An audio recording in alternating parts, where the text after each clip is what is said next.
There is no doubt the GOP debate is going to be, in many ways, the Donald Trump show. But if one group has their way, this will be the beginning of the end for the boisterous billionaire and his bombastic promises. President at the Club for Growth, the conservative political advocacy group that is going all in against the Trump NATO, David McIntosh. David, thanks so much for joining us. And I guess the first question that everybody would want to ask you in a group against Donald Trump is, in your opinion and the group's opinion, how dangerous to the GOP and America is Donald Trump? Ed, it's great to be with you this evening. We look at candidates' record on economic issues and what they would do for growth in the economy. Donald Trump and his positions over the years and in this campaign would be a disaster for economic growth in the United States. And I think it would set the party way back, generations back, as the leading voice for free markets, free trade, lower taxes, and an economic agenda that can turn the country around. What is it then that makes him so dangerous and would create that disaster, in your opinion? Because there are so many people out there who believe that he is saying exactly what this country needs at this time.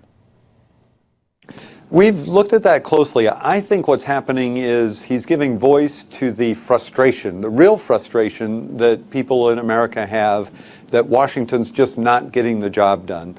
A lot of club members feel that same way. The problem is when you look behind the rhetoric at what Donald Trump will do and has said he would do in the past, he's for big government health care, he's for increasing taxes, he would start a trade war that would be disastrous for us in the economy, and he likes using government power of eminent domain to take people's property and then turn it over to developers. All of those things work against the fundamentals of a free market that can create economic growth. And when I said a couple of minutes ago going all in, certainly that means money. You've got a new ad out. You're going to spend $1 million against Donald Trump. But so many people support him. 30% in the polls, 40% say some polls. What is it that makes you believe that $1 million spent is going to make a dent and turn people's attention and turn their opinions around about Donald Trump? And it's our hope that as we get the truth out, they'll see what we're seeing, which is he's not really this outsider who's going to change Washington.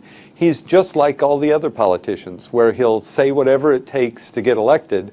But the truth is, when he gets here, he would be a disaster on economic policy. So the key part of this message is for voters to start to realize, oh, wait a second, we better listen to what he's saying, not just how he's saying it, and realize he's just like all the other politicians, telling us what we want to hear. About a minute or so that I have left then. You really believe that Donald Trump is not a tried and true conservative then. So how do you then get the American public to understand that what you see and what your group sees, you see Trump as the most liberal candidate in the race and as not being a true conservative? How do you pound that home and get people to understand that and then believe it? Because they sure seem to not believe anything anybody else is saying right now about the Donald.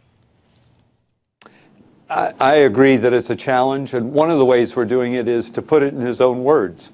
One of the ads says he agrees completely with the Supreme Court decision that lets government take private property and turn it over to developers. Conservatives would hate that if Obama or other liberals said it. Same thing with the fact that he wants to increase taxes, or that he says, I'll use the power of the presidency unilaterally to tax Ford and other companies. If Obama or Bernie Sanders started saying that, we'd recognize it immediately that that's a horrible idea and would do great damage to our Constitution, great damage to our economy. So our hope is, by putting it in his own words, we'll show people exactly what Donald Trump's all about. David, it is going to be fascinating to watch. I'm sure we're going to talk again. I'm sure we're going to hear a lot more about this. And I'm sure the Donald will have something to say about you and your group sooner or later. It just seems to be the way that he works. David, it's a pleasure to have you on the show. Thanks so much. We will be talking again. We will be talking on Wednesday night, immediately following the CNN debate. A post-debate special featuring yours truly, J.D. Hayworth, Steve Malzberg, Dick Morris, John Zogby, Dr. Ben Carson, Michael Reagan, live from the debate in California. Join us Wednesday night, 10 o'clock Eastern Time, only here on Newsmax TV. And oh yeah, by the way, we want you to weigh in, because following the debate, an instant poll to determine the winner, you could be a judge. Go to newsmax.com/judge. You'll find out all about it. Stay with us. The fastest 60 minutes of news, The Hard Line, continues.